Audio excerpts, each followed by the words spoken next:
na Congo to telema to lobela mboka Wole to suwa ko bimisa na poasa. Ba député to votaki bazo salarien. Bazo salarien, to kende na funa. Bazo salarien. Congo to lega na mwamba. Bazo salarien. To kende lukunga. Bazo salarien. Na baboko pula bibembe. Bazo salarien. Ato tonga na changu. Bazo salarien. Ayatola ni molili. Bazo salarien. Kulu ne paye. Bazo salarien. Kala balengani ba mama. Bazo salarien. Etola ni wape. Bazo salarien.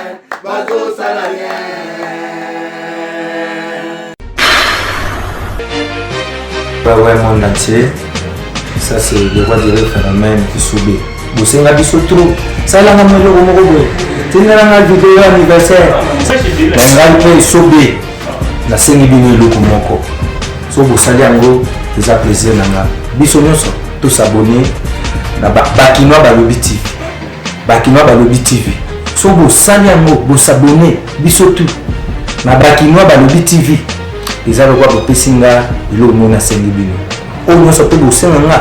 fait ça. Merci. Zandu lelo na tongo. Au Pessimbo, boy, des fois, boy, barimé, on a Zando beauté. Moi-même là, Nazala qui wana, na uti wana yon to bande mission en retard. Ya on est mutuna tozo tuna na mboka oyo. On va toujours protéger les intérêts ya ba étrangers. Il faut protéger les intérêts ya biso mo ba congolais. Et ça, il vraiment pas si mingi lelo na Zandu.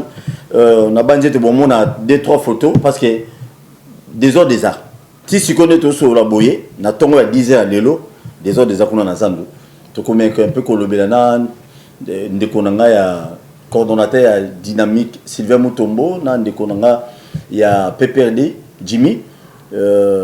Ça fait mal. Les Congos ne peuvent pas être gérés comme ça. Mon consument là la mouki baki ba corrompre ba essayer. Et puis, il y a qui défendre l'intérêt individuellement au peuple pour gagner le côté. Ça fait vraiment mal. Quand j'étais là, dans mon niveau policier, M. Bazalaki, policier mon corps, Babeti dans d'autres ambitions, Mibali, Banga Moro et Mounene, d'être sur la boye. À ça, déjà dans l'hôpital, nous avons vraiment assisté. Et puis, ma confrère, une journaliste, RTGA, par rapport aux autres réseaux sociaux qui gouvernaient, non. Interpellé qui bango, même on a vu dans tête de ville, attendre bango. Bon, ici, nango mais un cas, toujours créer ka base inutilement na ko sabatu. Et ça pena malamu tende ko boni. Tout le monde est orangai. Qui m'ezali? Bon, qui m'ezali, n'a pas éprouvé. Là, je présente mes condoléances au professeur de l'université, le président de l'Assemblée provinciale, Pascal Kodempoui, pour faire des petits frères naïs. Azaki, secrétaire particulier naïs.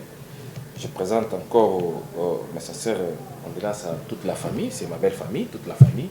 Nazalaki na cinquantenaire, alors Natiki Bangokotuna Nvaki, j'étais obligé de répondre à l'invitation. Merci beaucoup Ndeko Jimmy, l'homme du PPRD. Boni. Merci Paul Toussoua pour l'invitation. Moi pas si mingi, pourquoi? Parce que Ndenge yo lobi que outi na Zandu. Avec ma petite famille Nakati Mutuka, j'ai été pris en embuscade au niveau de Kasai Tagawana, ça tirait dans tous les sens. Donc ma kambabon ezaki to côté yango na yemba on a kaka kolobela. Merci beaucoup. To kolobela pe sous likambo ya collaboratrice ya Madame Vitali Kamere au balobaki qui a zo mona na te, azana adresse fixité yemo qui ne ko se présenter lobby na paquet Yamatete aux hommes na 4e mairie qui ne se présenter kuna yemoko et puis azongaki ndako bakanga qui était azongaki c'est sûr et certain bakondi ya justice bayebi processus ndenge ezalaka yango nomoni bazongisa qui est pour ya mikolo ozali kolanda na suka tokobeta lisolo ya FCC na kashi libana na bango on dirait bakomi au distraire peuple et heureusement que non au côté FCC côté cash pour par nabiso ezalité. Zando, qu'est-ce que se passe? Lobby Barimel est embolé, syndicaliste Monsou Guilain, il semble heureux. atushaki bapesa bango soki bambongo peut-être non ba sensibiliser bato. Je dis bien semblerait, je n'affirme pas. Pour mobiliser bato baya. Mais bande de faut te belo comme tous en moment de confinement. Tous en un moment de état d'urgence. Tant on va sensibiliser qui bato lobby. Et puis les mal pesanines. Yé mo tant on a la commune en azane pété. Ba téléphone sur okanga. Yo sensibiliser bato pour pas déconfiner Zando. Et après au bout qui me beaucoup chef de l'état état d'urgence tondeni. Banani ba pesa ki bango mbongo ba sa mobilisation bato ba ya tout ça ba au sala désordre. Parce que dans Zando on a na moneli pena bato. Ceux qui ville ba fungoli mi souté pillage ko salim. Pour bato donc na ba commune miyibi na ba donc tout ba y ba se retrouver dans Zando. C'est ça vraiment bizarre na onde tuni to betali solo. Ndeko tango zo mona likambo ya Zando oye bandi boyi. Lelo policier wana to éviter ceux qui a obika to okufa. Ils ont interpellé ndeni. Ndeko Paul Tosua eza pasi pona mboka na biso. Eza pasi zo sala na pasi makasi. Ba confiné Gombe. Tozalaki na pratiquement 20 à 50 cas on a confiné Gombe, ba tie ba mesure de restriction pour toute la République.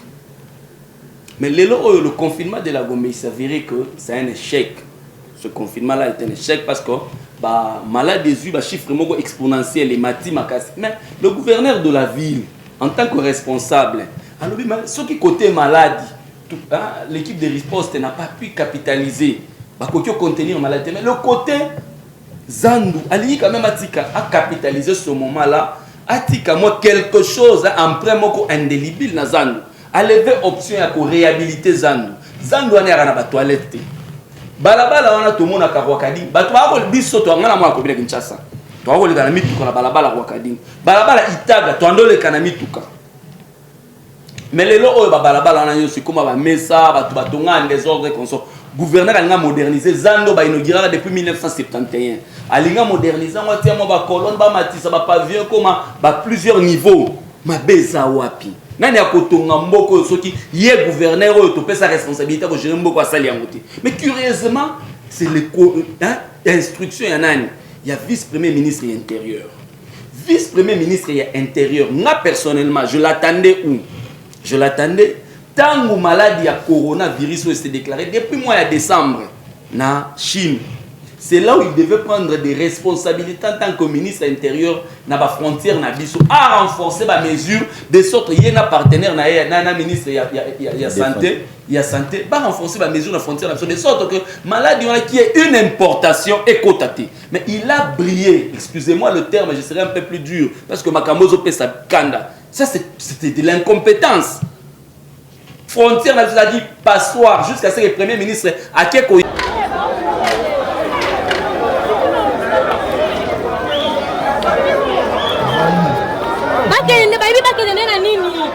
na Ahmed Sali.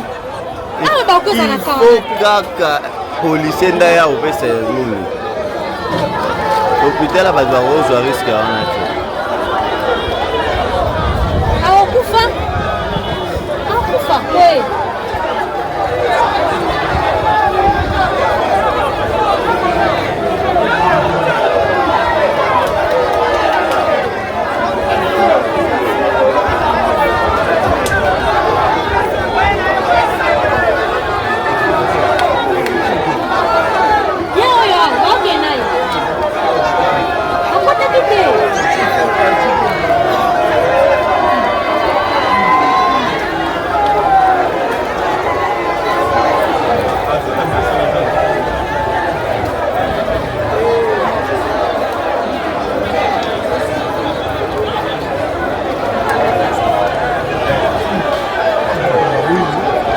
Bagena. Bagena na.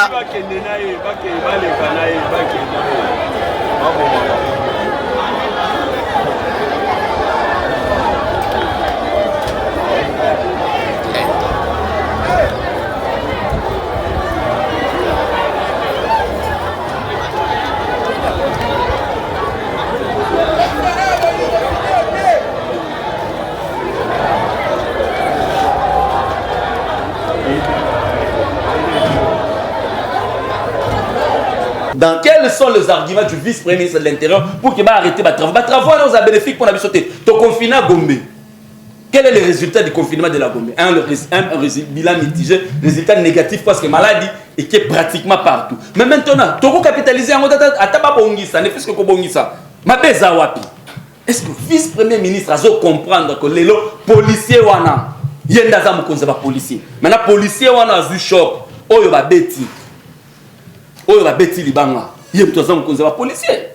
Pourquoi est-ce que tu ça on dit cacophonie auto vivre entre un conseiller principal du président de la République et un directeur de cabinet. C'est pratiquement même cacophonie oyo ministre et intérieur alinga même la bisoa. On n'a pas besoin de ce désordre là. Ngobila est en train de faire son travail. Ngobila a périmètre et manœuvre naie. Ngobila a respecté bande naie. To capitaliser confinement ya Gombe wana ne fils que ba tonga so zando ba inaugura depuis septembre et à la toilette té et ça na ba condition de délabrement très avancé. On se plaignera que non te foutre ba taxe le côté. Un Libanais a pris en otage Zandu Libanais a vu en otage Zandu Mobimba ya mboka na biso a vu yango en otage. Mais le oyo curieusement, pendant que on va moderniser, moi, c'est le vice-premier ministre qui s'interpose. Maintenant, on est dans quelle république? Ok, je crois que l'image au Charles Laksabiso, Ezali Toto Zonga Sikoyo, Moni Basoda, Batubayaki, Tisika policier Azali, mais grâce à la police, ba repousser Bangoti, Bakomikuna, Bazana Barumbu, Batubamina Nzela Barumbu, Nama Bakomin Musukune à 4 côtés à Kasayoana. Moi, boulot qui met aussi la population, tu peux régler le problème au Yoboïti. Tu peux régler au Boïti. Tu peux régler au Boïti parce que le syndicaliste, des fois, qui vous a mobilisé, qui vous a sensibilisé. Ce que vous avez dit, le syndicaliste, on a foutu un bon c'est le problème. Je suis un syndicaliste. Le code du travail. Dossier, on appelle tout dans tout ça, côté à vice-premier ministre intérieur, précisément Zali à Dynamique, Sylvain Moutombo. Vice-premier ministre, il y a Yangam Nabino, tant qu'on a un théâtre de chez nous.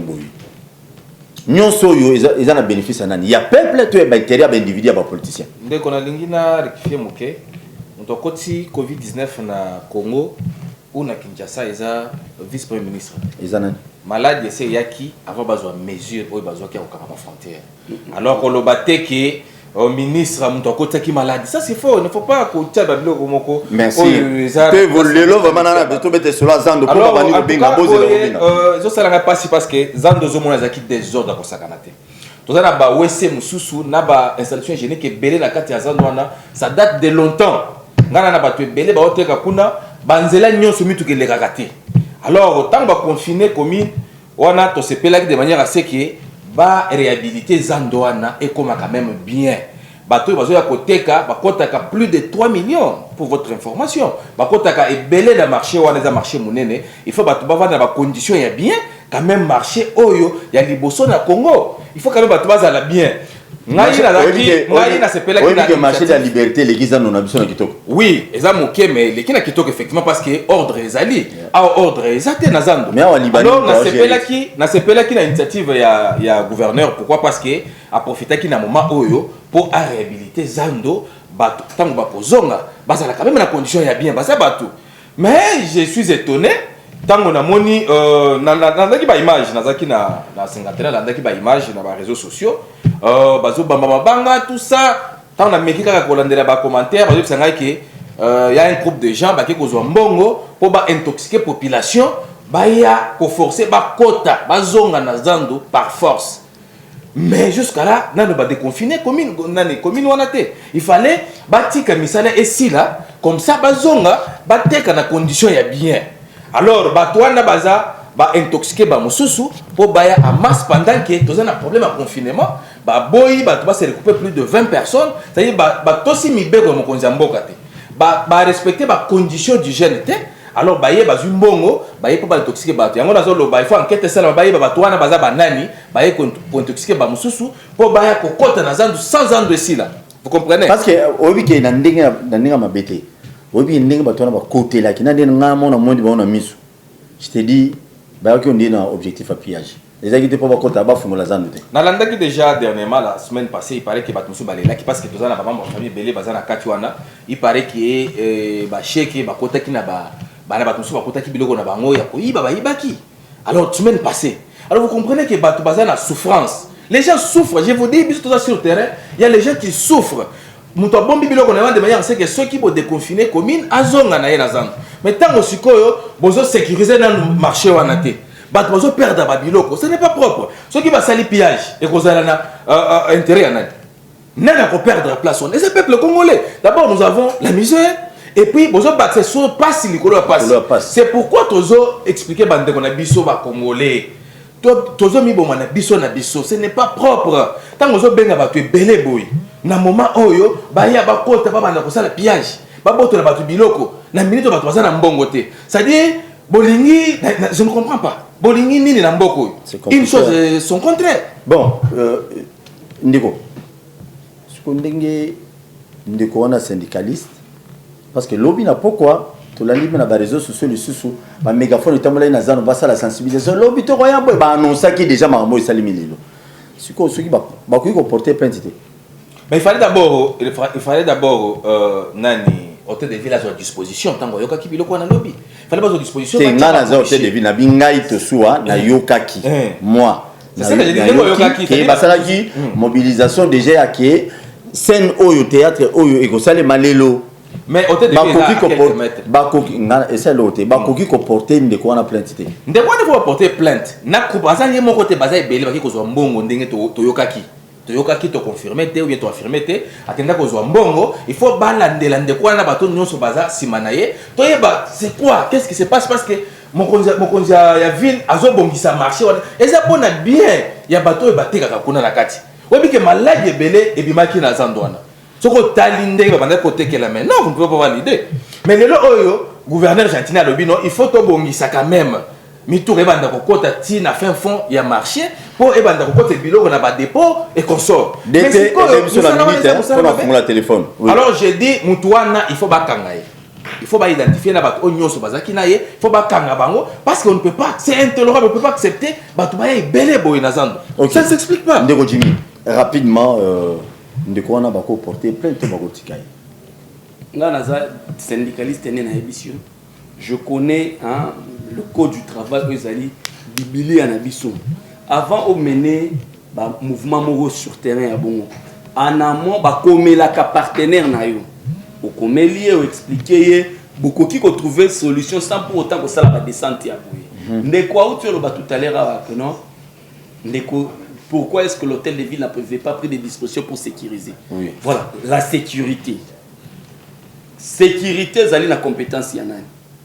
Le ministère de la sécurité existe. Tant qu'on a zoloba, on a répété en Sondeko. Pourquoi est-ce que Bisso Tozo condamné cette gestion du ministère de l'Intérieur? Les frontières de la République démocratique du Congo et Zalakana service. Mais dans le service aux Zalakana, service moteur na service et belé na aner na frontière. Azalakana DGM na frontière. Azalakana police des frontières. Allez kagabatunyo sur na service na frontière. C'est le ministère de l'Intérieur en a service ébélé. Vous comprenez? Hier, je président de l'ordre opérationnel des frontières. J'ai participé dans des réunions comme ça. Vous comprenez? Mais tant que décembre, malade s'est déclaré en Chine. Prendre des dispositions de sorte que tu as un mouvement au Salema, Chine, Kinshasa, Europe, Kinshasa, n'est pas disposition, il faut la prendre. Le quoi la joué à disposition, n'est pas la responsabilité intellectuelle, responsabilité morale, Israël. Mais au lieu plutôt à l'oukamoyen à atténuer le choc, à redorer ta image de la population congolaise, voilà qu'il se lance dans une contradiction mortelle dans le gouverneur de la ville. Le gouverneur de la ville se pouvait noir sur blanc l'intérêt de la population et si au gouverneur Azo Sala. Merci. Il y a qu'au réhabiliter marché wana. On sent la main de monsieur Hassan dans tout ce qui est en train de être fait. Tout le monde a le boko ya Hassan. Est-ce que tout le monde a kanya kanenge kutambola. Monsieur Hassan, ça c'est la République démocratique du Congo. Il doit respecter le Congolais, monsieur Hassan. Il faut garder la bande, la périmètre de la manœuvre. Parce que tout le monde dit qu'on dit que tu as des esclaves. il y a pas tout le monde ce n'est pas normal que monsieur Hassan a comme créer des ordres. Monsieur Hassan a fait en sorte que les policiers ne soient pas couffants, va tirer ma balle réelle. Et j'en appelle aussi au bon sens de la police. Dans le contexte, il y a des policiers qui vont tirer ma balle réelle. Moi, je la victime parce que je suis tombé dans l'embuscade. La balle réelle. Pourquoi ne pas utiliser l'arme non létale, la bombe lacrymogène et qu'on disperser les manifestants? Est-ce qu'il faut nécessairement utiliser la balle réelle? C'est là où Gilbert Kankone doit intervenir pour dire que non, cher monsieur, vous utilisez biloko tel au lieu d'utiliser balle réelle. C'est là où on l'attend. Nous ne l'attendons pas dans les correspondances qui ne nous amènent en rien. Est-ce que vous avez dit que c'est responsabilité, mais là, il faut que tu interpelles le gouverneur Gentini Ngobila. Communication, la communication du gouverneur est défaillante. Le gouverneur doit communiquer sensiblement. Il faut communiquer, il faut expliquer le bien-être de Moussala Bozo Sala. Prenez les images, montrez-nous les travaux au Bozo Sala. Parce que tu as comme imaginer que le gars là, Gombe, comme moi, le Komoro, Bomba, ça le Komoro, il y a ma bien à Gombe. Ouvrez vos images. Merci beaucoup. Maquette ça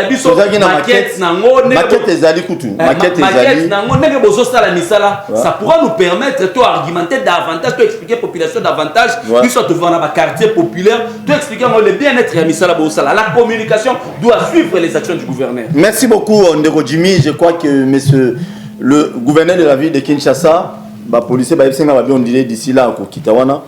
Pote aller dans le sol. Na bakino batelemi au baye. Pour pas fongola zando na makasi. Et gozala quand même. Maquette yango na zando. Zando gozala boye bakinoa. Zando gozala boye. Mais là au moment tozo rappeler bino. Le moment Joseph Kabila bani makama 5 chantiers était en basa la banzela partout dans la ville de Kinshasa. Tout le monde parlait. Batunyo so ba to moga ba finga Kabila boye. Maintenant, on va dire Sila et Fungwama, tu comment autant on l'appelle bien, tu bosses en passionné. Basso de moutons de même. Bien que Bamusou Balia qui va détourner mon basso de moutons ou mais tu on a des présentateurs. Si on appelle ça le vendeur réagit. Merci. Merci nous croiser ma boucle. Alors, les gens la bande de Koumsou sur bazo imagine. Oh, sur des moutons en moutonnage. Tant qu'on est là, tu rebosana. Tant qu'on est là, tu rebosana. Donc maquette ya zando yango wana ba photo ba maquette ezebele au moment na comment ba tonga zando na ba norme na ajouter moi eloko moko oui rapidement pour tout na sujet ya procès to sunga pe Gentini Ngobila oui to kende pas to zonga ayepe na vision na ye ya kini bopeto bien que jusqu'à là yena assemblée provinciale to mona makambo ça parce qu'il fallait pas contrôler ba bank ça a expliqué biso ndenini kini bopeto zo tambola mais normalement biso moko nano il faut quand même bisika bovandi il faut quand même mettre la propre faut que na bandala au mona ba biloko mususu mutu liboso ya ndako atika ka ya on biso singa ba benga ba beaucoup mettre belé to sunga pe gouverneur OK collaboratrice ya madame Chatu so tu faut on a ça la bien na Charles collaboratrice ya madame Chati et moi qui est au meeting na 4e mairie yo comme juriste et salonde te yakenda komitika parce que azaki à la recherche banda olokaye ba service de renseignement partout amoni que non ceux qui ba kaninga na makasi on a sala boloko vominga moko na se présenter na avocat na c'est pourquoi yemoko na ba avocat na kendaki na parquet pour ba se présenter yango moni batika ki azonga ki mais s'il était il faut azonga lisusu parce que baza cité pe na ba détournement ya mbongo l'état il faut aya expliquer ndeni na banda ko sa ba transaction na ye na moi si ya VK Vital Kamere oyo azaki directeur ya cabinet ya mokonzi mboka ba transaction ezalaki oye moko kutu ayebaki te ndenge ba mbongo banda ko kota na ba compte na ye mais alobi nazaki na mama moko banda ko na ba transaction bien que expliquer biso ndenge expliquer biso que ayebi chez yete tout ça ba juge et expliquer ba juge na biso parce que biso bana Hollande c'est bon bana Hollande expliquer oh na yebi yo koko pesa mutu mbongo oyo bi ba bilo mususu tango zolo ba faut moko se rendre compte que nazo kosa ozo mbongo monta ya minene wana pesa mutu oyo yebi pa na yete ça ne s'explique pas. Alors, il y a des gens qui non, Azuimbongo, Apesi Mama, il y a pas été. Ok, maintenant, maman, il y a mon poids à se présenter. Il faut que des choses expliquer, biso ndenini, après que ça la transaction, na moi si il y avait. Jimmy, bien dossier, s'il vous plaît, Malembe. Bah, tu as pépé de ce qui est ma caméra. Question là, on a une question, monsieur, il y a récupéré ça, résumé, Jimmy, Bino n'a pas perdu. Pas tout bas, la mission en dame. Bozo ça la fête moko ya haut niveau na nyonso mabe nyonso caméra sala bino bino siko azwa mi siko en anglais mususu anglais na bino te et ça la bino sengo pour nani premièrement d'abord nabi on dit maté au même abiso le solo le kuta mais vas-y Koko ça peut perdre na bosoto anati Koko ça peut perdre na bosoto ani a bosoto ya salité mais ça c'est bien ndeko oti koloba awa OK abandai koloba na biso po biso soto ndai kolandango le fait de faire la retransmission en direct de ces procès c'est jeter même de l'opprobre sur la nation congolaise.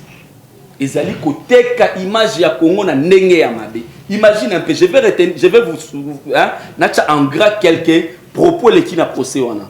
Directeur de cabinet à président de la République à Lobi Boye. Sous l'instruction du chef de l'État. À Lobi Boye, to salaka programme ya nani ya 100 jours makambo ya nani ya gratuité et enseignement.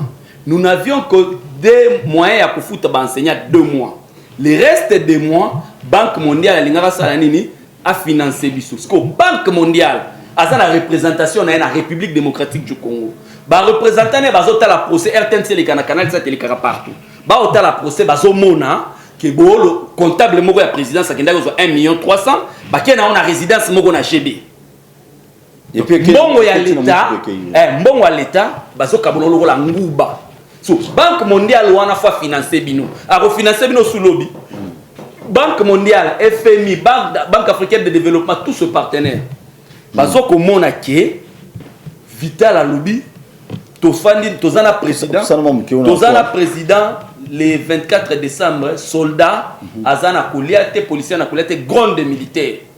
Président lobby trouver solution les jours wana Vital Kamerhe a conclu un contrat avec Safrimex, je crois. Safrimex pour livrer biloko congolais va livrer à partir de Kanchachi d'un montant de 9 millions de dollars. Pourtant, alors a souligné gré à gré. Pourtant les textes de la République Tala Manuel Akabang Numbi à l'époque procureur général de la République lobby que Moutouaro qui conclut marché gré à gré à hauteur il y a 5 millions de dollars mais 9 millions de dollars. Yebisangai Boteki image ya mboka ndenge. Plus loin encore, conseiller principal et chef de l'État. Pour répondre au directeur de cabinet, à lobby que non, moi je n'ai pas fait les études là où on donne de l'argent pour acheter les diplômes. Niveau procès ou retransmission en direct à procès, ils ont quitté ça. La téléphone. Tant que lobby bongo, ça veut dire que Mboka Nabiso, la diplômé à Mboka Nabiso, tout son diplôme. Un conseiller censé faire le travail. S'il vous plaît. Conseiller principal. Entre autres, diplôme, FCC. Ce qu'on a anti-valeur, est-ce qu'il faut que un tribunal ou bien il faut en tant que conseiller au Bunda pour résorber anti-valeur pendant qu'on a un tribunal devant le magistrat qui ont étudié en République démocratique du Congo, la diplôme ya awa basomba kayango. Et directeur de cabinet, il est à la hauteur. S'il n'est pas à la hauteur, ça veut dire qu'on est en train de mettre en question l'ordonnance du président nommant quelqu'un qui n'est pas à la hauteur. Voilà l'analyse. Maintenant, nous Congolais, nous analysé, maintenant, Moutoua Libanda, a procès, autant de millions de dollars pour le à côté de soingande Yangwana. Vous millions de dollars na Moutoumoko Boye. Pour na kosomba banda préfabriquer, je suis un architecte. Na koyi ko sale lokande yo za na carnet no nabika na sale yo défi d'une maison à 3 chambres, matériaux durables carrelés, électrifiés, clé à la main à 15 000 dollars. Toza na ciment de 9 dollars. Toza na sable botaka na changu na koto partout. Na elanga awa. Maïkaouki, ma bange zobi ma lokola problème. Libendeza moins cher na mboka na biso. Pourquoi avoir acheté des maisons préfabriquées au Yeuta Musika pour boya foutre la ngoba douane pendant que vous avez la matière grise na mboka. Vous avez un niveau et puis 26 000 dollars au Rwanda wa Gitoro. 57 millions de dollars à Bimisi. Ce qui tobi to tonga banda kwa 15 000 dollars, on a plus de 3600 maisons. Ndakwa de chaussée descend des charges à la caté. Les colonnes supportent le poids propre à bâtiment. Niveau oyo, ils ont fait ça passe makambouana. Procès wana le bon sens. Et ça, salité ils bima. Ils ont salir chef de l'État salité wana. Babomba yango. Bola kisango na ba partenaires internationaux te. Beaucoup discrédité mboka. Merci. On nous le bani poto fuma la téléphone dans 2 minutes. ndeko kolobate ke ezaka bato ya PPRD baza touché na dossier wana. C'est-à-dire tout le monde. T'es touché à la CP là. Non, dans le bananding, il y a CP. Parce qu'il y a d'autres personnes qui sont contentes. Parce que Vital Kamé à la barre. Ils sont touchés dans le dossier, tout le monde. Parce que c'est un bon peuple congolais. Il faut que la nettoyer un bon et qu'il y ait bon, nous avons dit que semaine passée. Nous expliqué que Kassai Oriental, nous avons un problème, il y a $6,000 pour bomber sa machine. Ça fait 3 semaines. Dans l'image, sur la image, on a là. Kende na kananga.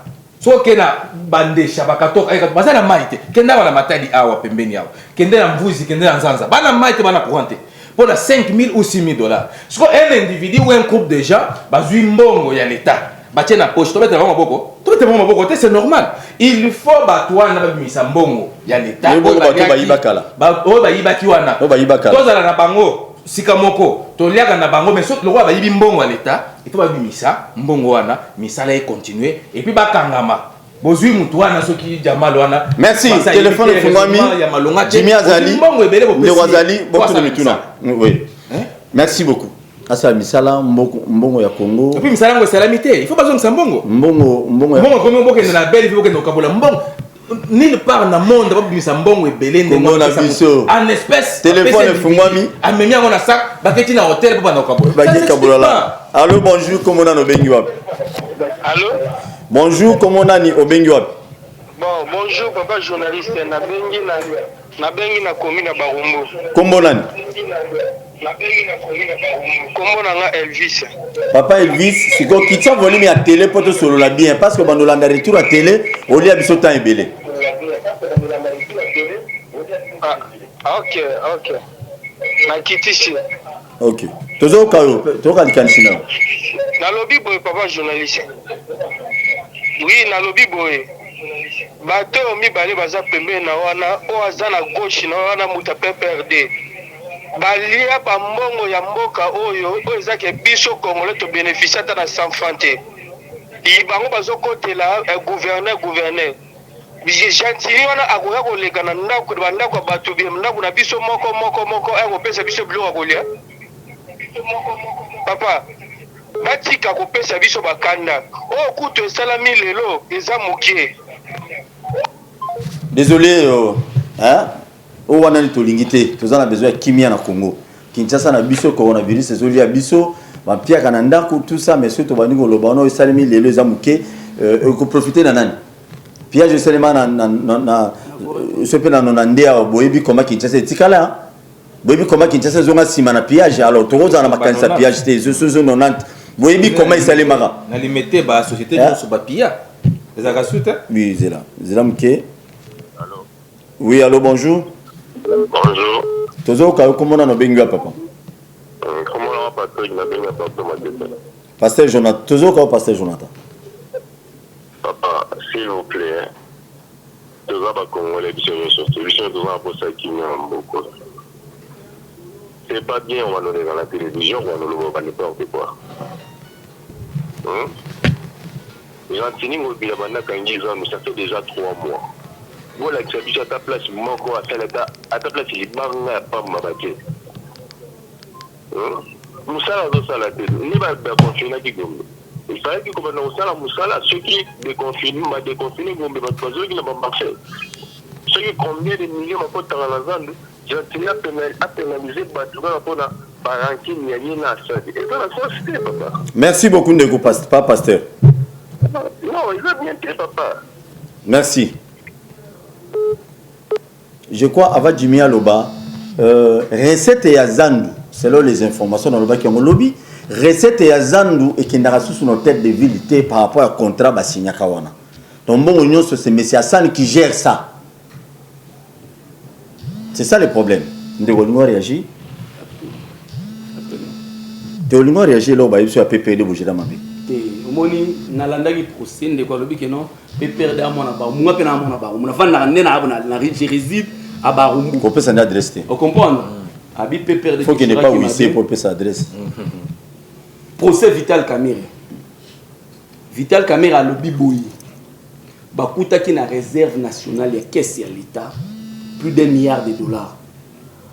O banani batika ki biso gestion na biso mais tango biso oyaka tokutaka mboka na moins 14 milliards niongo ya 14 milliards 300 000 te 300 000 te bino moko se contredire ba niongo 300 000 na PPT merci beaucoup de bon montant de banité. Allô bonjour comment on a Allô bonjour ngai comment on a monsieur Mike monsieur Mike apparemment yo ngolo bana vitesse kitana muke hein kita muke to pelisa moto te sinon te bulueke toke Allô tozo ka monsieur Mike Allô tozo ka yo kita volume ya télé poto sur la bien ngai na vana commune ya Limete oui papa batumi balo yambi wana na ebite olati safari c'est comme si Congo ezalaka béni mais bato baza ba être humain na kati ya Congo bazalaka béni te makambo azoloba wana soki azalaki na parmi bafamille na ye bazalaki na zandu alingaka rendre compte comment baza na niveau ya plus que souffrance na minute oyo bandako na bango bango badirige 18 ans so 19 ans na Gombe batikala kokanga te na basali te tovanda na yango sikoyo na pasi oyo tozoyoka concernant maladie ya Covid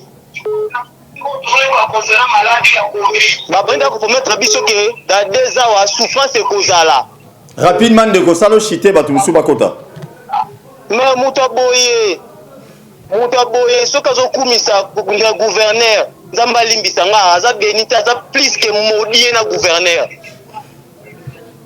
Merci beaucoup je crois maudit na eza ko engagé ka yo apoya sambelaka trop des fois Saint-Esprit azanango soit sambeli li oza la délivrer.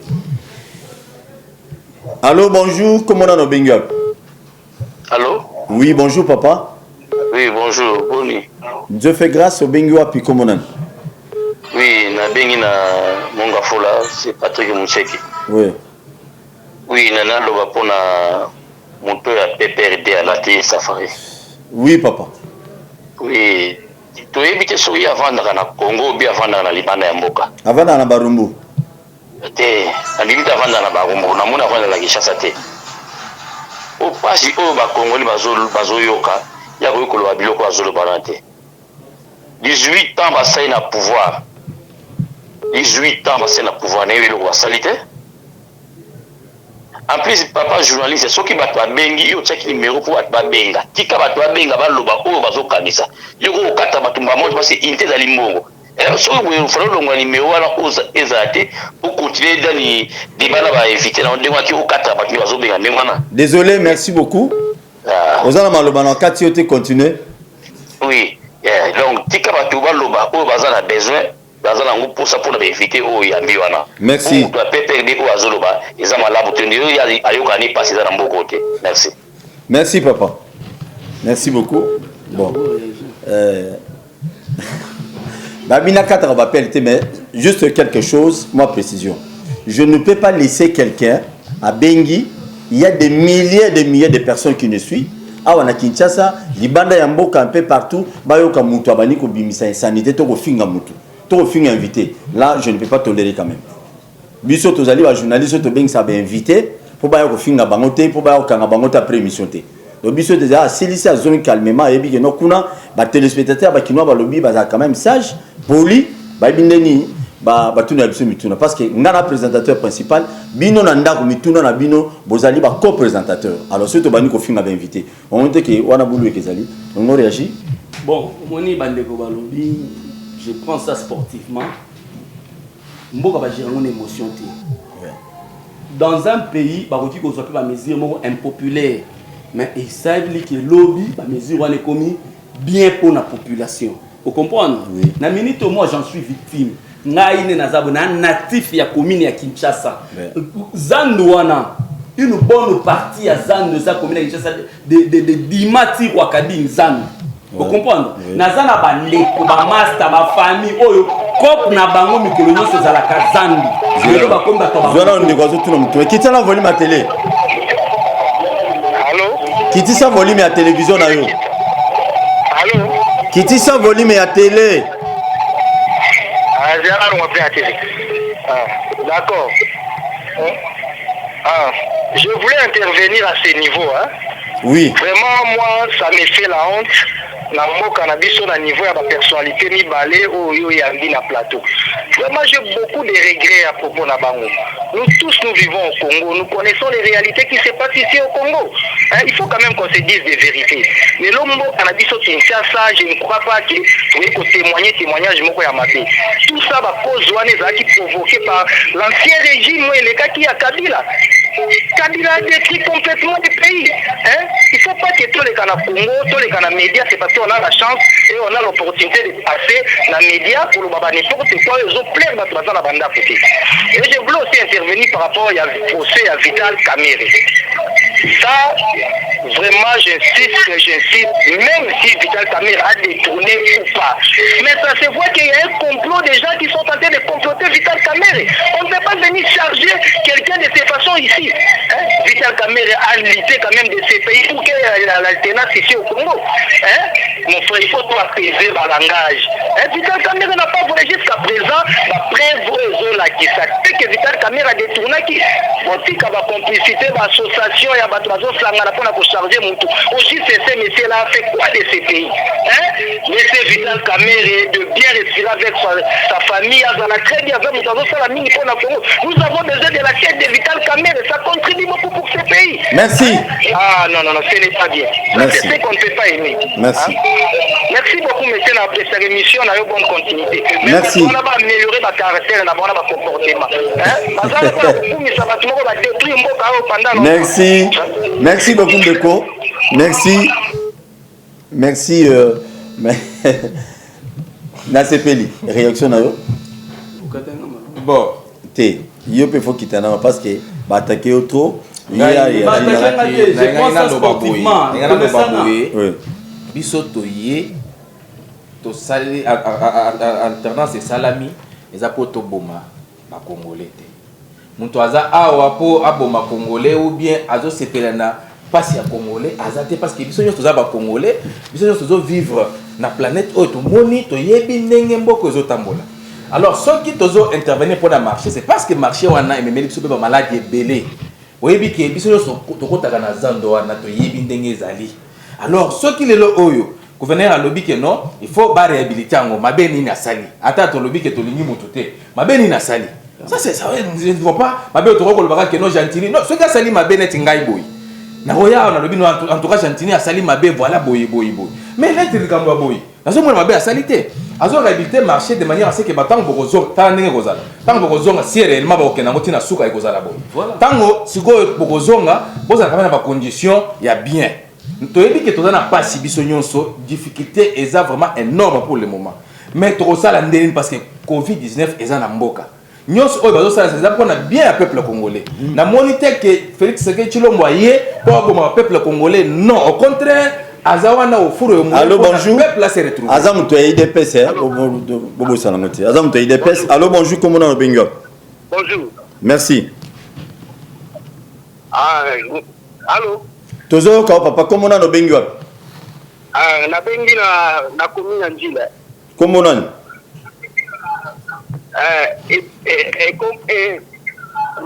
Maleni. Tozo ka papa.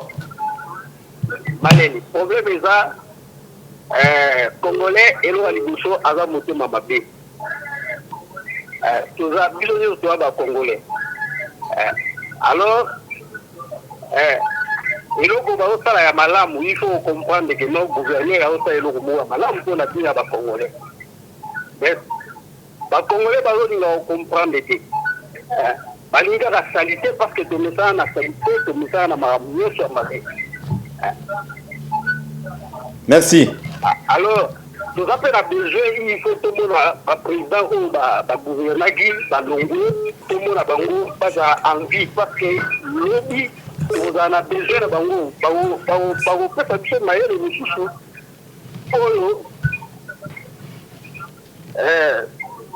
bicho ba to esika. Merci Ndeko, donc il la fin aux olobana ralenti, il y a batoizo benga pour bakota. Merci quand même message no quand même au lobby qui no ba congolais bazamité mamabe donc motema mabe nde Congolais nango si mutu alinga sali kama malamu ya rabulueki oui obandolo basilisa pour to commis presque à la fin oui merci ndeko Paul Toussoua na biboy il faut bandi marabino non kolobaki gouverneur les lobby so tout ça bandoki toi motema mabe tout ça ngana premier victime parce que na mwana ya commune ya Baombo fana na Baombo et puis commune ya Kinshasa c'est sika ngana kolelivi na ngamo mbeleki wana mais maintenant na ba famille ba master ba ami ba cousin ba noko ba yaya ba teka na zandu les lobby ba se débrouiller par-ci par-là ba misuku to comme ba to moto mais ce que ça pour un intérêt il y a biso nyonso biso to bana commune Kinshasa zando ya rapemi na biso zando ya rapana biso salito to mona na zando bino vivre en monta commune Kinshasa c'est pratiquement la commune la plus sale de Kinshasa mais le gouverneur a profité na confinement parce que confinement les échecs pour malade essayer se répandre va profiter na yango pour que ba moderniser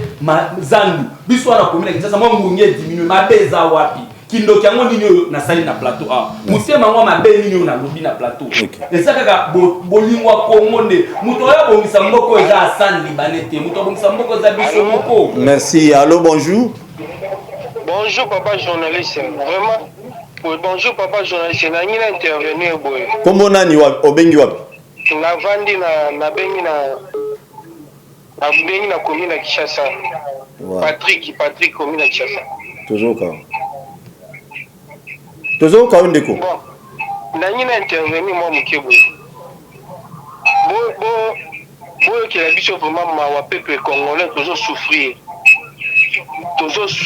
makasi vraiment ndeko lobi ki avant na zamwa na commune ya Kinshasa vraiment zamwa na Kinshasa otala ka kwa rouge ndenge komate vraiment au total au yomo soko biki zamwa na Kinshasa commune ya Kinshasa solo kende na Prince Kasavubu Kabamba dans la côté on a ndenge ba chauffeur bato makolo bazo souffrir kende Wileri soki mbule beti tala na Wileri ndenge bato bazo souffrir papa sozo mwana commune ya Kinshasa atando zo ba mwana commune ya Kinshasa wa pesio commune ya Kinshasa ukoko bonisa te premièrement occuper famille na yo mais toza na posa ya wana te posa na biso zabwe ba mama na biso bateka biso bana na bango to vivre ndenge to mesana nde toza bwe na ndako tokoma kolia na pasi po mama ateka ga juste te ndako bato lelo kombere moi tozo futa te mai courant malgré batela biso moi de mo fele mais vraiment tozo souffrir ndeko bino bosolola na bakonzi bokutana na bango bosolola na bango vraiment boyebisa papa Gentini na respect non surtout quand même atike la biso na nuzandu ba mama na biso bateka po biso to vivre soki lelo bazongisi classe awa toko sala ndenge nini toko kende bakasi ndenge nini toko vivre ndenge nini vraiment Kabila le père tango yaka akutaka zandu po nini akenda kotunga marché liberté po ayebaka ki peuple congolais so souffrir na kokanga na zandu take kofunga marché liberté. Merci beaucoup ndeko ezana bandeko ebele bazobenga ya bandeko ebele loba muke otika pe baningata. Merci beaucoup merci. Oui ndeko mais avant tout zo bandeko parce que tout très sur na 10 minutes ozomona te ke lisolo ya zandu oyo na yoka ki to mona na bilili gouverneur la ville ya Kinshasa kindaki déjà kopesa ba marché pembeni na yo moto mwana commune Kinshasa babi apesa ki bazwe réhabiliter ba wenzi mo pembeni wanati gouverneur a fongoli bo eza wenzi te jusqu'à ce temps beta handball biso en commune Kinshasa ba match ba Rio Scorpion ba to ba bien on a place de la voie bâtir batu provisoirement wana quelques pavillons bâtir yango wana en attendant basa misala nzana en attendant basa misala ndekolobi vraiment makambo très profond c'est qu'à se contredire bien qu'à se contredire mais le barambo est très profond na liboso ya maison communale ya Kinshasa bourgmestre aussi qui ozolanda et si quand pour batu baleke comme le rôle de sa frontière à ebali so vous la voiture à se oleka bien Wileri tout na batu bana ba 155 baba wana bazo mo ça commerce na mbete solo so ki ma yebeti même elanga ma etonda kesika wana mais on a pe gouverneur te on est comme beaucoup mestre bourgmestre azana ba moyen on est ça gouverneur ya ville et plus loin encore biloko nyonso ya lobby Croix-Rouge pourquoi avoir fait les ouvrages à caractère décoratif pour décorer ville à Kinshasa net va de mouton wana pourquoi ne pas réhabiliter moi la commune à Kinshasa dit ba Croix-Rouge ba plateau itaga ebandaka na 24 kenda kotuta kabamba kobosa la pe machine d'air avenir matanku mwana so ba réhabilitant mo pe sala bien ba route tertiaire na secondaire na tertiaire bon on bon la saut de mouton parce que la saut de mouton les a ba caractère mon décoratif ba décorer kaka en réalité et résoudre le comment côté pourquoi on bon la tête ko réhabiliter ba balabala la mike alors solo allô bonjour comment on a no bengi wapi ouais bonjour na bengi na commune Ngenge mais papa qui tient volume principe ah c'est au bengi qui tient volume à télévision photo sur la bien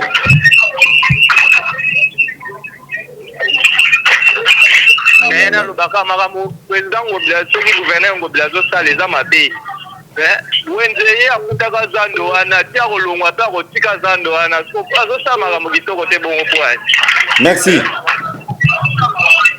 merci beaucoup ko bato azobenga na baoke wapi bon tous appels mususu et bon on continuer pour OK tozali ko présenter ba joyeux anniversaire nos kotozongana nous ba souhaiter te représenter ba anniversaire na zanduté joyeux anniversaire na Sainte Satosu à ma deuxième fille ozo fêter lelo bien que na mode à confirmer système à palais Sainte Satosu je te salue ma chérie na profiter pour présenter joyeux anniversaire na Ndeko Zulu. Ah ok Ndeko Zulu mbotama et là moi et puis joyeux anniversaire à ma fille que j'aime bien Sainte Satosu je sais que nous on a parlé Axel Tosua Enis Tosua Délicia Tosua et avec votre maman Nancy Tosua sans oublier Tantine Yvonne héros des Aroyinda Naba Gloria Naba Bato Bele merci Nzambe abatela yo sagesse bakisama ndeko tokomi na suka tozo appel oyo bon tozo mo ya bokabwani alelo allô merci maman tozo kalo kombona no bengi wapi allô bonjour papa merci na bengi na nini na barumbu tozo kalo maman papa na ina loba boya bakamunyoso baoloba na eza mabete mais problème ezali bayeba kotala urgence te qu'est-ce qu'il y a d'urgence d'abord ya kosala avant makamunyoso wana kobongisa zandu c'est pas mauvais mais urgence eza nano ebele olena ya kosokipe na makambo mike mike niki makambo bazandu wana kotala bosoto zandu basalite za partout nde balobi par exemple makambo ya croisement ya bokasa nini kabamba wileri wana pourquoi na kosala makambo bomoni ke kozala vraiment urgente ke bo banana kolukana makambo bozomona ke renforcer sur ba crise na makambo ebele bana batalaka nano eza urgent wana zoluka neti kaka ke balukaka makambo nene po babimisaka su bamongo mpona baloba susu ke badetourne banini non basala misalo bamoni ke bakosa nano eza urgent basokipe na banini na bamabuma bato na banini ole bolukaka na makambo ya koprepare bazando banini merci banzela toleka merci maman tokomi na suka na banjete Congo na biso nyonso nde tozali na bino na ndako na bakonzi sauf kaka biso na ndako nde toza boye mais bakonzi ebele baza bacupide na moko oyo parce que soki lelo oyo sujet libanais oyo Ngobila ofingama déjà Ngobila bachola déjà na cité on parle du mal de Ngobila c'est parce que ezala bakonzi na biso ya kala ya ville bazwaka contrat sans toutefois kotala lobby mutu wana zwi contrat bon pendant 15 ans nous soit géré mbongo nyoso est-ce que banoli ya moyemoko eza pe mutuna pe photo mituna est-ce que mbongo na vraiment asana banoli ya moyemoko depuis ceux qui a joint abandaka na contrat tim kola lelo vous êtes vraiment sûr dans ce pays un expatrié ali en mora yemora boy vous êtes sûr et puis la dossier azan nous est sensible moi je ne suis pas sûr alors yangonde to kosinga na bakonzi na biso botika cupidité botika monter mabe vous avez beaucoup détourné les biens de l'État. Le petit peuple a toujours souffert. Toujours tala lelo. Ils sont là zando. Batou o bazali victime et zali petit peuple. Mais pas vous. Ceux qui viennent bien là ça nous li akala. Mais la minute au biso peuple, ba maman na biso, ba bokilo na biso, ba leki na biso, ba massa basu bazo souffrir ba chômeur sur la minute on anda. Faut soit na CV soit dans la partie politique ta au musalati. Ndegolmo ba ça quelque chose. Na lobi boye maman lobi que non. Bata la priorité, bon surtout la priorité dans mboka na biso. Na mboka biso tout est prioritaire. Bosalité à Makasi à fin na Barumbu na fin na Barumbu. Salito biso to akanango Kinshasa Barumbu. Eza salito na trouvera nulle part na commune mususu.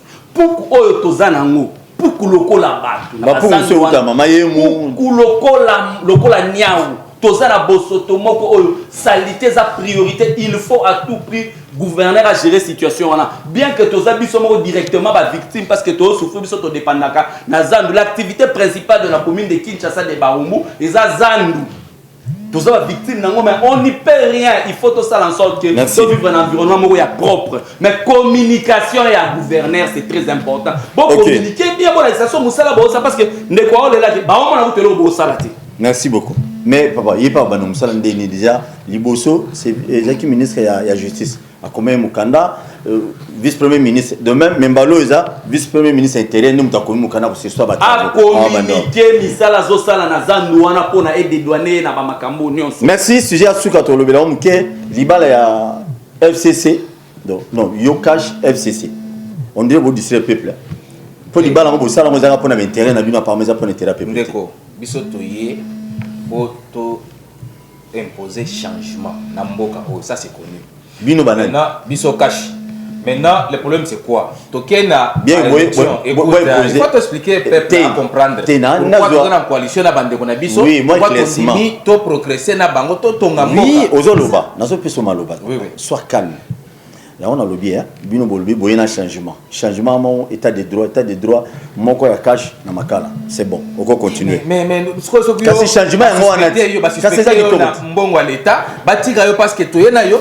Il faut vous faire comprendre que toyena état et tout il faut justice à l'indépendant. Merci. Makamno so kende malam. Yo ba zuyo na mbeba, il faut okangama. Il faut samba. Tu évoluer parce que yepé. To sangana na bande kona biso AFCC pour to travailler et puis to changer mboka. Pourquoi? Parce que tant que on a ba élection peuple a Pessibiso majorité présidentielle.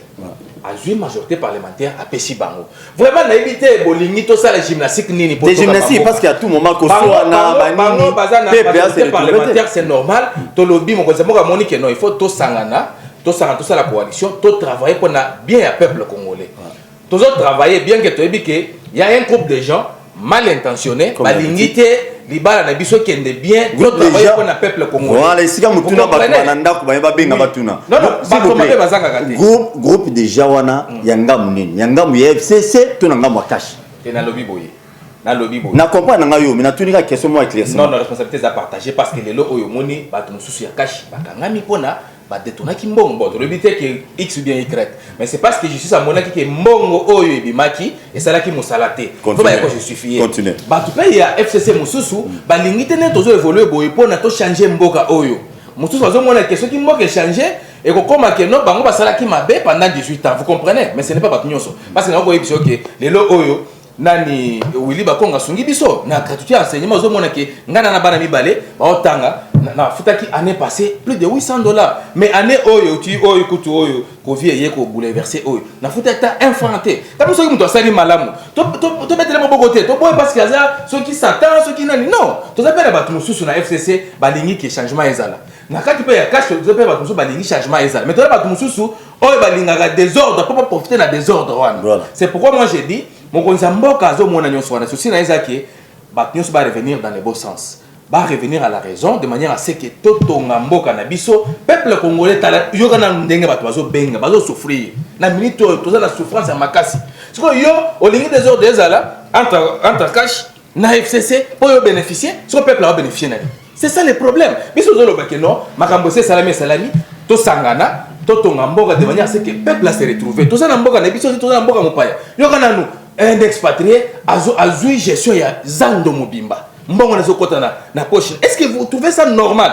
Yo okendelo na Bénin, okendelo na Afghanistan, ba peso gestion ya zando na bango, c'est pratiquement impossible. Alors pourquoi d'autres le robilo ba ndengo wana ezonga na ba régime nyonso. C'est pourquoi toza déterminer que bosoto oyo esila na ville na biso, Jantinia sala musala a renforcer PCN na communication, a solo na ba kinois a expliqué bango que non voilà tout ça la boye pona boye. Merci beaucoup. Il faut éclairage ezala na makambo oyo azo sala parce que soka salité qui ne peut être juste kozonga naie na assemblée professionnelle ozo contrôler il faut batala makambo akini bopeto soki simbité kozongela lisusu. Merci beaucoup. Nabanzi c'est les informations que j'ai gouverné à Yambaki groupe ba élu ya Kinshasa. Donc nazo bundana lelo to ya les lobby. Mona ko lopango soki nzamba osunga to ya lobby bien député moko pour ba biso ba sola ki nini position ya groupe ba député on ezani parce que nous déjà que non il faut pas interpeller vice premier ministre intérieur à l'Assemblée nationale pour expliquer pourquoi il y a à côté de ville à Kinshasa parce que ça va être son été. Et puis dans le groupe il y a des députés provinciaux à Kinshasa bango je ferai mon mieux lelo tout le kato yamba bango mibale national na provincial ndeko bino pe on dirait ce qui est vrai nangam na bino bakoka jambe toujours trop nangam ya koto parce que boyebi ke no ba onyonga bino ba nokanga bato ba détourna ba yiba ba sala boy vous avez peur c'est ça bocha bango ba nous avons reçu un mot d'ordre du président Kabila. Est-ce que Kolo Baté, président honoraire ou autorité morale? Président national du PPRD, président Kabila. Ah, ok. Voilà. On a reçu un mot d'ordre du président Kabila. À l'objectif de soutenir le président de la République. Félix Tshisekedi Tshilombo accompagné na mandat il y a 5 ans. Je salue aussi la lucidité du président Félix Tshisekedi Tshilombo pour avoir désigné quelqu'un na place et à vice-président de l'Assemblée nationale parce que Moto Azalaki à la hauteur il y a poste wana.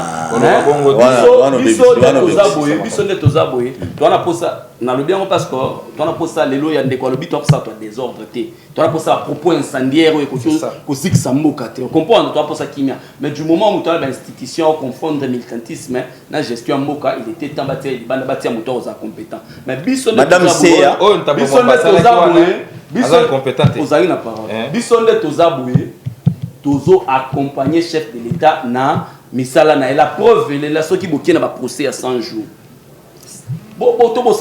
C'est scellé à la gouli. Scellé à la gouli, non, non, non. Vous pouvez savoir qu'il y a réalisation, il y a saut de mouton, parce que vous avez autant réalisation en dessin. Et ça dit confrontation à top qu'on entre scellé à la gouli, dire qu'à chef de l'État. Conséquence, Moulé, ici, scellé à la gouli, a eu raison, n'est procès Kobima. Ça veut dire qu'on est en train d'accompagner les chefs de l'État, la mission. Mais là, on a aussi un moka. En tant que Congolais. Félix Antoine Tshisekedi Tshilombo, les garants de la nation. Le commandant suprême. Asala, propriété na kati cabinet nae. Cabinet nae bosso pesali. Cabinet nae les gens ne travaillent pas. Comment voulez-vous que tala illustration. Comment voulez-vous que bon inscrire question moko boye na ordre du jour il y a conseil des ministres sur base des réseaux sociaux et des rumeurs. Kapiamba lobi qui va détourner 555 millions de dollars. 555 millions de dollars il y a un aéroport. Parce que des ordres dans la présidence, c'est que tu as des ordres réalisés. Vous comprenez? Vous avez la parole. Des ordres. Il y a promis qu'il y a une injonction dans la présidence de la République. Pourquoi? Il y a des ordres dans la présidence. Est-ce que la personne est injonction? Il y a une attaque congolaise.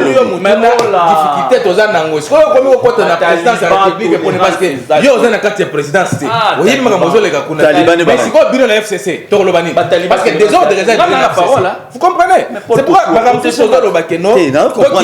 parce que là peuple congolais parce que la en réalité tu vas vendre dans la FCC merci c'est ça la réalité des choses si quoi on n'y a croisé ma boca là c'est que PPD ordre des akuna donc côté Sylvain Mutombo peut vous en ordre tega silisa PPD za maloba 1 minute na sengi na lobi na koko sande batuté injonction te na sengi na mokonzi ya mboka asala quand même moi remis ménage moi ordre na cabinet parce que comment se fait-il que na mboko eza toujours se respecter to inscrire question il y a détournement à 555 millions de dollars il y a aéroport Angelina Loano na conseil des ministres président instruire même vice-premier ministre de la justice Tunda landela makamwa na tribunal ya Paris na New York mais pendant que na ambassade ya Chine aye kokoma lobi ke nano topesa ta sans franté nano to conclure ata marché te à cause ya ba réseaux sociaux Kapiamba et nuire bato ba préparer un conseil des ministres pour la merci pour nani bocha bon bakal président a toutes les raisons du monde ya kosala nani propriété na pour nani bino batu ngambo ya FCC mimi PPRD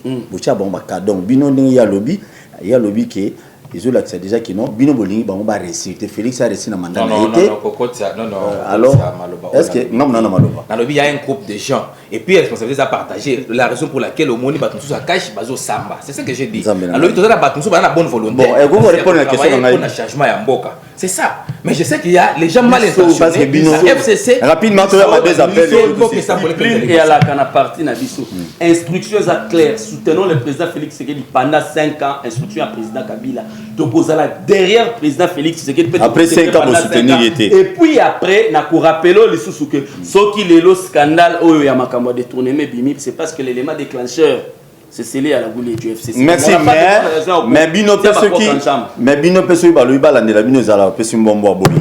Merci beaucoup na bino nyonso bolandi biso na Kinshasa na Congo Brazzaville na Olobi appel. Non. Désolé, tu vas appel lobby à 10h. Merci beaucoup na bino nyonso bato bolandi biso na yebi ke boza ebele. Et cause à la bosse pe na ba papa ba de côté mais za ko engager ka bango. Émission oyo bino ne faut bolwa mingi. Émission zali 1 heure, tu repères ça bino 20 minutes, bino koloba 40 minutes, na biso à plateau. Mais to bobenga pona au fingati. Quinoise, bo fungola miso. Na bino ba syndicaliste bozwa kimbongo ya libanais wana lobby. Et bato yo so ba beti ba masasi ba kufi. Vous là vous les syndicalistes, vous serez où? Déjà les robots quand il y a téléphone. Pour l'année. Non. Comment il faut la développer tout qui n'est qu'à un endroit tout qui n'est pas un village caractère. Yo peut politiser sur zoli en bon pays à San. Dans village natal na yo aux abords attends studio pas motomati. Comment ça n'amoti? Alors nous avons besoin maintenant que non au tchama qui est un politicien dans village natal na tout le monde a peine d'avoir na makambo yo ça pour intérêt pe peuple kuma. Merci na couple le mano. Bona c'est fou. Merci pour na bienvenue Lio Tanjoli. Merci na maman Bijou. Merci na ndeko na ngai Nazoya, Beno Mwamba, et puis na Jimmy Kité. Merci beaucoup na Clément Miandana, Charles Mfumu. Fabrice Ngoyi, Yagombe. To Yamel, je crois qu'à la télé pour expliquer sur mon Wakin Bopeto. Merci.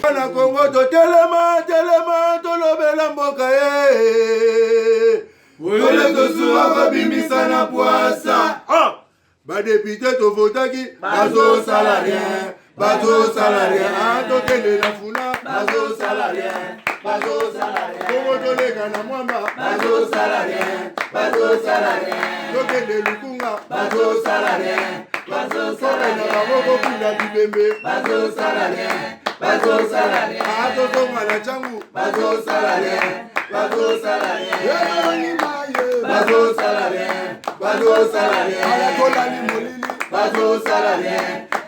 salarié, Kulu ne paye, bazo salarié, mama, bazo salarié, Tonali wape, bazo salarié.